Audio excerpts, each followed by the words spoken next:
Hello guys, welcome to Annu Sharma blog. और आज हम डिस्कस करने वाले हैं आईसीआर एग्ज़ाम का analysis. Shift third, date 2 March. तो ये मैंने खुद पेपर दिया है, तो ये मेरा खुद का एनालिसिस है। ये जितना मुझे याद रहा है आज के क्वेश्चंस में, तो मैं वो सॉलिड क्वेश्चंस में, मैंने एक्स्ट्रा क्वेश्चंस कुछ नहीं डाले हैं। कुछ जो छूटे होंगे मैं नेक्स्ट वीडियो में डाल दूंगी। तो स्टार्ट करते हैं। क्वेश्चन जैसे आए थे, सोशल साइंस का लेवल ठीक था थोड़ा। जैसे पहला क्वेश्चन था भारत छोड़ो आंदोलन कब हमारा हुआ था, तो उसमें ईयर्स ऑप्शन दिए हुए थे, तो ये ऑप्शन सही है हमारा 1942। तमिलनाडु, क्वेश्चन था कि तमिलनाडु में किस राजवंशों ने मतलब राज्य किया हुआ है, तो चोल वंश हमारा इसका आंसर है। और क्वेश्चन था कर्नाटक का पूर्व नाम, तो उसमें ऑप्शन था कि क्वेश्चन ऐसे था कि कर्नाटक किसका पूर्व नाम है, मतलब किसका नाम बदल करके कर्नाटक हुआ, तो फिर मैसूर इसका ऑप्शन था। कलकत्ता में स्थित, चार ऑप्शन थे हमें, हवाई अड्डों के नाम थे, तो कल उसमें बताना था कि कलकत्ता में कौन सा हवाई अड्डा है, तो नेताजी सुभाष चंद्र बोस हमारा इसका आंसर है। और बोल्शेविक, जो रशियन क्रांति हमारी है, उसमें बोल्शेविक को का नाम बदलकर किस पार्टी को, मतलब कौन सी पार्टी बनाई गई थी, तो रशियन कम्युनिस्ट पार्टी थी। और एक क्वेश्चन आया था फ्रेंच रिवॉल्यूशन से, फ्रेंच से दो क्वेश्चन आए थे, मुझे एक याद नहीं है, तो अभी मुझे जो याद है मैंने वो लिख लिया है इसमें। फ्रेंच रिवॉल्यूशन के समय किसे वोट देने का अधिकार था, तो मैन हैविंग प्रॉपर्टी, जैसे कि जो मतलब जो व्यक्ति जिसके पास ज्यादा संपत्ति थी, बस उन्हें ही अधिकार था उस समय वोट करने का, तो उसका ये ऑप्शन हमारा बनता है। और एक क्वेश्चन था इसका, काफी लेंदी क्वेश्चन था, बहुत डिटेल में था क्वेश्चन, तो मैंने शॉर्ट में उसको लिख लिया है यहाँ पे कि गेहूं में कौन सा वो चिपचिपा पदार्थ होता है, मतलब जिसके कारण वो चिपचिपा हो जाता है गेहूं, आटा उसका जो सानते हैं, मतलब हम लोग बनाते हैं, तो ग्लूटेन था उसका आंसर। और एक था काला वैसाखी पर्व कहाँ मनाया जाता है, तो फिर इसका आंसर पश्चिम बंगाल होगा। और एक क्वेश्चन हमारा, आप गाइज आप ये भारत के जो आसपास के जितने उनके पड़ोसी राज्य हैं उनके बारे में थोड़ा डिटेल पढ़ लीजिएगा, क्योंकि उससे क्वेश्चंस बने थे। जैसे भूटान से क्वेश्चन बना है एक, और एक नेपाल से क्वेश्चन बना है, तो आप उससे ज़रूर आप पढ़ लीजिएगा। और एंग्लो भूटान वॉर पूछा था, तो उसका आंसर 1864 है। और बांग्लादेश का पूछ लिया है कि बांग्लादेश में कौन सी ट्राइब जनजाति पाई जाती है, तो उसमें चार ऑप्शन थे जिसमें से चमका हमारा आंसर सही है। और पंचायती व्यवस्था से पूछा था कि किस समिति किस समिति के द्वारा ये हुआ था, तो उसमें चार ऑप्शंस थे, तो बलवंत राय मेहता समिति हमारा आंसर था। और बीसीसीआई जो दिव्यांग क्रिकेटरों के लिए एक समिति है, तो वो किस समिति की सिफारिश पे था, तो उसका आंसर भी, चार समितियों के नाम थे, उसमें लोढ़ा समिति ऑप्शन हमारा सही है।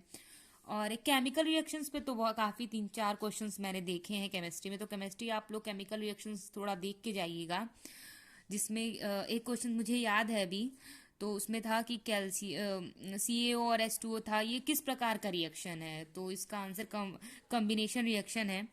और अवार्ड से करंट में जो क्वेश्चंस आए हुए हैं, आप बुक्स वगैरह नहीं आ रहे हैं और डे नहीं आ रहे हैं, मतलब आज के शिफ्ट में तो फिलहाल नहीं आया है। और हाँ, इंडेक्सेस आप जरूर देख लीजिएगा, और इंडेक्सेस किस बेस्ड पे, मतलब क्या उनकी, मतलब वो जो होते हैं ना कि कौन सी एजेंसी करती है, किसके द्वारा वो होते हैं, ऐसे आप थोड़ा पढ़ के जाइएगा। और बैडमिंटन, जैसे एक क्वेश्चन आया था बैडमिंटन में लाइफ टाइम अचीवमेंट अवार्ड किसने जीता, तो प्रकाश पादुकोण हमारा है। और थोड़ा सा आप इसके क्या बोलते हैं, मैं डिजास्टर मैनेजमेंट जो टॉपिक बताया था उसके अकॉर्डिंग आप थोड़ा सा चक्रवात वगैरह पढ़ लीजिएगा। और जैसे एक क्वेश्चन आया था वेस्टर्न डिस्टर्बेंस जो है वो किसके कारण होती है, तो वेस्टर्न विंड, मतलब पश्चिमी जो घाट पे पश्चिमी हवाएं उनके द्वारा। फिर हवा की तीव्रता किस में दर्शाई जाती है, तो काफ़ी नंबर्स थे, मतलब रोनाल्ड नंबर और ऐसे करके चार पांच ऑप्शन थे, तो ऐसा मैक यूनिट्स में इसको हम लोग दर्शाते हैं।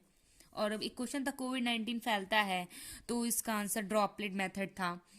और किस लेंस का रिफ्रैक्टिव सरफेस जो होता है वो बाहर की तरफ होता है, तो उत्तर लेंस। हाँ, और हाँ गाइज, और मैं ये आपसे कहना चाहूँगी कि आप लेंस को तो काफ़ी, लेंस मिरर इन सबको काफ़ी फोकस करके जाइए, ना ही थ्योरेटिकल पर्पस के लिए, ऑल्सो न्यूमेरिकल पर्पस के लिए, क्योंकि न्यूमेरिकल्स फिजिक्स में काफ़ी पूछे जा रहे हैं, तो मुझे न्यूमेरिकल्स तो याद करना इतना इजी नहीं था याद रखना। सो मैंने टॉपिक लिख लिया है यहाँ पे कि क्या टॉपिक्स आपको ज़रूर पढ़ के जाना चाहिए। मिरर से तो आप पढ़ लीजिए पक्का, क्योंकि मिरर फार्मूला से, क्योंकि उसमें पूछ ले रहा है कि अगर अगर यहाँ पर कोई वस्तु का रखते हैं तो कहाँ पर उसका इमेज बनता है। लेंस में भी सेम उसी पैटर्न पे क्वेश्चंस हैं, तो ऐसे आप ज़रूर इसको देख लीजिएगा। रेजिस्टेंस सबसे, मैग्निफिकेशन भी देख लीजिए, और रेजिस्टेंस तो आप सबसे ज़्यादा इम्पॉर्टेंट टॉपिक यही है, आप इसको ज़रूर पढ़ के जाइए। इसमें वोल्टेज और इंटरनल रेजिस्टेंस से रिलेटेड मतलब थोड़े लेंदी क्वेश्चंस बन रहे हैं। आप थोड़ा इसके क्वेश्चंस को प्रैक्टिस कर लीजिएगा, जो स्कूल टाइम में हम लोग एनसीईआरटी बेस्ड पढ़ चुके हैं वैसे वाले क्वेश्चंस आ रहे हैं, तो थोड़ा आप इसको पढ़ के जाइएगा। और केमिस्ट्री में जैसा मैंने आपको पीछे भी एक रिएक्शन वाला दिया है, तो ऐसा पूछ ले रहा है कि कैसे मेकिंग ऑफ ब्लीचिंग पाउडर, तो पूछ रहा है कि क्या किस किस किस रिएक्शन से बनता है, तो इस टाइप्स के क्वेश्चन भी हमारे केमिस्ट्री में बन रहे हैं। अब हम कुछ थोड़ा मैथ के टॉपिक भी मैंने लिख लिए हैं, जैसे पाइप से भी क्वेश्चंस बने हैं, और वर्क एंड टाइम से बने हुए हैं क्वेश्चंस हमारे, बोट एंड स्ट्रीम से भी क्वेश्चन बने हैं, एवरेज से क्वेश्चंस बने हैं। एवरेज से तो आई थिंक 2 या 3 क्वेश्चंस बन गए हैं इस पे। अर्थमेटिक से मुझे तो एक क्वेश्चन दिखा है, ठीक ठाक क्वेश्चन थे, एक्स की वैल्यू निकाल के पुट करनी थी इक्वेशन में। हाँ, ट्रिग्नोमेट्री भी आपका है, ट्रिग्नोमेट्री मैंने लिखा नहीं, ट्रिग्नो है यहाँ पे हमारा, आप इसको ज़रूर इसको ही पढ़ के जाइए। इसमें एक क्वेश्चन ही फिलहाल बना हुआ था, और कंपाउंड इंटरेस्ट से भी 2-3 क्वेश्चन थे, और डीआई से आपको 2 क्वेश्चंस थे, चार्ट बनाकर हमारा उसको इसमें इसमें क्वेश्चंस बने थे। डीआई से आप जानते हैं जैसे नॉर्मल क्वेश्चन कॉम्पिटिटिव में पूछते हैं वैसा ही है। और हाँ, एक क्वेश्चन शास्त्रीय नृत्य से था, मतलब कि उसने फॉर्म बता दिया था कुछ, कि पूछा था कि किस शास्त्रीय नृत्य से ये संबंधित है, तो कुछ वैसा क्वेश्चन एक बना था। तो डांस भी आप देख लीजिएगा। और बाकी मुझे अभी फ़िलहाल इतना ही याद है गाइज, तो मैं इतना ही बताती हूँ आपको। आप बेस्ट ऑफ लक आपको आपके अनकमिंग एग्ज़ाम्स के लिए, और अगर कुछ छूटा हो तो मैं नेक्स्ट वीडियो में आपके लिए ज़रूर, आप बताइएगा, जिस हिसाब से कमेंट करेंगे तो अब मैं कुछ और सोच के याद करके एक नेक्स्ट वीडियो बनाऊँगी आपके लिए। Thank you guys, please subscribe, like and comment.